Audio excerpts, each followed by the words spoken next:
We are back on Morning Line. It's our final segment. News Channel 5 investigative reporter Ben Hall with us, along with attorney Wesley Clark. They're continuing coverage, our I-team, of Broken, which has just been terrific. We'll tell you more about how you can see it all, including your piece tonight, Ben, on juveniles being locked up in solitary. It's a small part of the pie here in terms of juvenile crime. So what is the definition of solitary confinement? Okay, 22 hours or more isolated in a cell. Please 22 hours or more. But now DCS would say what's happening even when these kids are in a room for 23 or 24 hours in a room by themselves, they're saying that's not solitary. They're calling it room restriction. And so I said to many that looks like solitary confinement, and I'm talking to the licensing director for DCS. The difference between room restriction and solitary confinement is when you are in solitary confinement, the expectation is you are completely isolated from everyone else. He says the youth are yelling back and forth between the cells, so it's not as if they're isolated down in a hole somewhere. And that is a definitional basis they've derived from the regulations that the department itself wrote. Okay. That definition is not consistent with the generally understood definition of solitary confinement, which is 22 or more hours a day with limited meaningful contact with peers. So yelling back and forth through concrete walls and doors is not meaningful contact. And to assert that it is preposterous. And that's where we are. I mean, that is why they're saying it's not solitary confinement, but they say a kid can stay in a room by himself for 23 or 24 hours a day because he can see what's going on in the day area, or he can yell from door to door. No, they're not down in a hole, but they are. That is the situation that they're in. Wow. Let's go to Ronnie. Hi, Ronnie. Good morning, Ronnie. Good morning. Hey, what's on your mind? Okay, I just got two questions. One, it should be the kids' point whether they want solitary confinement or to be out there. And two, do they have a TV where they can at least watch and stuff like that? In some rooms they do, and in some rooms they don't. There are rooms where there is no TV. So not in every room do they have a TV, no. Interesting. Yeah, as you said, they've got concrete walls and a manual, and no books to read, nothing like this. I'm wondering too about individuals who maybe are special needs kids that end up in the system, say an autistic child. I mean, I would imagine it's even more of a factor here. Absolutely, and mental health disorders are extremely common in the juvenile detainee population, and that further amplifies the detrimental effects that solitary confinement has on that juvenile. And so it's like you take a child that has these problems and is already in a bad circumstance and is unable to control themselves from committing delinquent or criminal acts, and you just put them in a box where you amplify all of those problems, and then they come back out. And I guess I would ask you were involved in a lawsuit in 2016. Right. And you won that. It was settled. It was settled favorably, I assume. Right.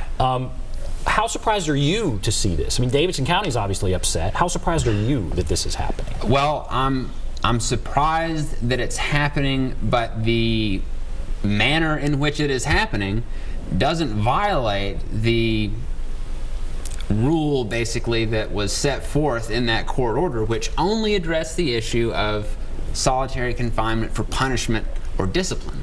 What we have here is just a policy that everyone gets solitary confinement.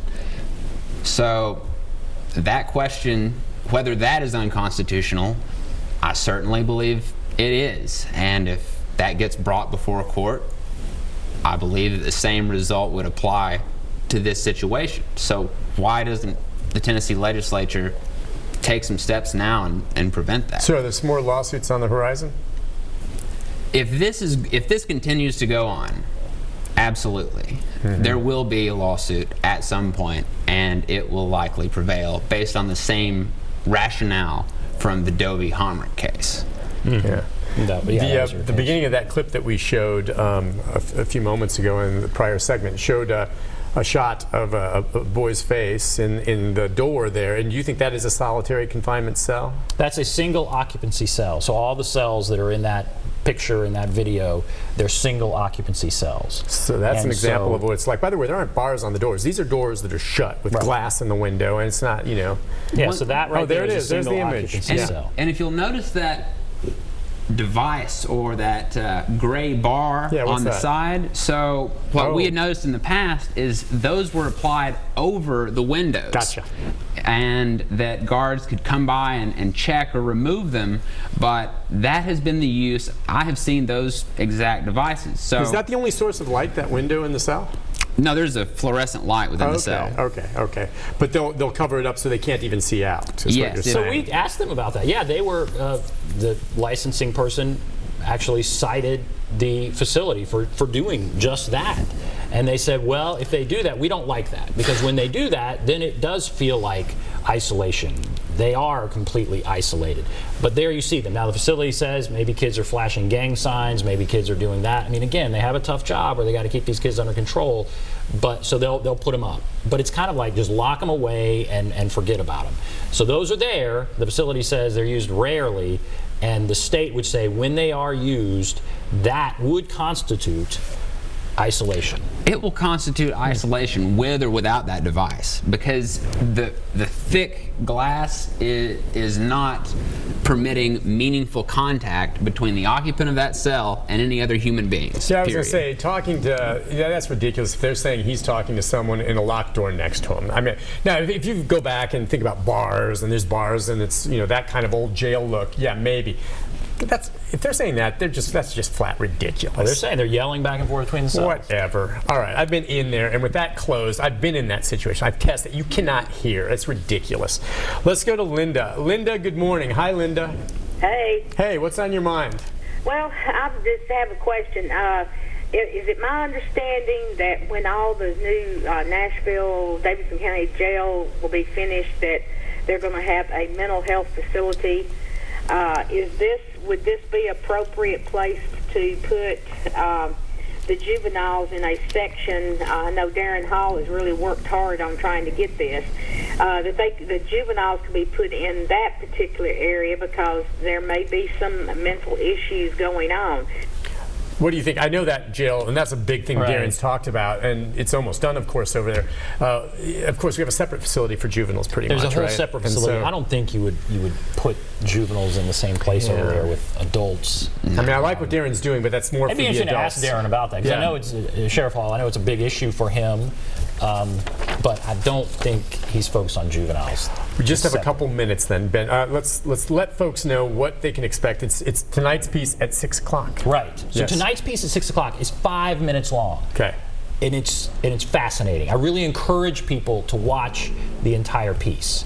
And then we've done some incredible stuff where we're putting a documentary online essentially, and you can watch the 12-minute documentary. Watch the thing tonight at 6 o'clock. This 5-minute piece at 6 o'clock. Please watch that, and then you can watch these other things that we're doing. NewsChannel5.com. We've got a special broken section on all of our streaming apps, the platforms there, OTT, Roku, Amazon Fire TV, Apple TV, which is great. That's where people are going now. They watch broadcast news, but they can also get access to that. And the thing is, if you go to that, you're going to get a much more in-depth look at all of this. Right. Correct. So, check that out. But tonight's piece at 6, and this is not the end of it, obviously. We're going with this special report broken, obviously, even beyond this as news stories occur, but through the end of the month, right? I mean, Right. You and Phil and Jennifer are still working with the team back there on more pieces. On the ownership of some of these private facilities, we're looking at that. There's more that we're going to be doing. Yeah, I mean, it's great that you guys have dedicated a full month to this, looking at it, because it just gets worse, man. It is one of the top topics, I think. Every morning, I come in and do the breaking news hits. Right. We have some type of juvenile crime. It's news when it doesn't happen overnight. Yeah, I know. And so you wonder, what can, get these kids off the streets and bring a stop to this? It's not an easy answer. I mean, you have hope on it. You see this. I mean, what are your thoughts, just as we wrap it up? Well, until there is significant political will to change the way we're addressing juvenile crime, there's not going to be a change in the rates of juvenile crime.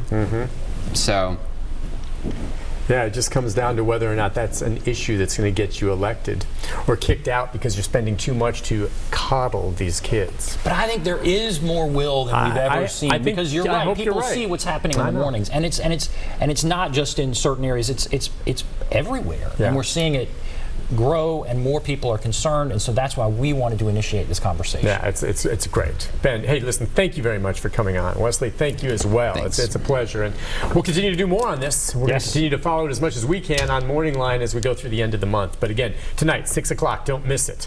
5 minutes, that's a lot in That's a TV lot, news. isn't it, Nick? But if Ben's doing a piece that's 5 minutes, it's going to be worth watching. So thanks again for coming on. Thanks. Take a break, be back with a programming note, which, by the way, the sheriff will be on tomorrow. We'll ask him that question good. from our last caller. Be right back after this with more.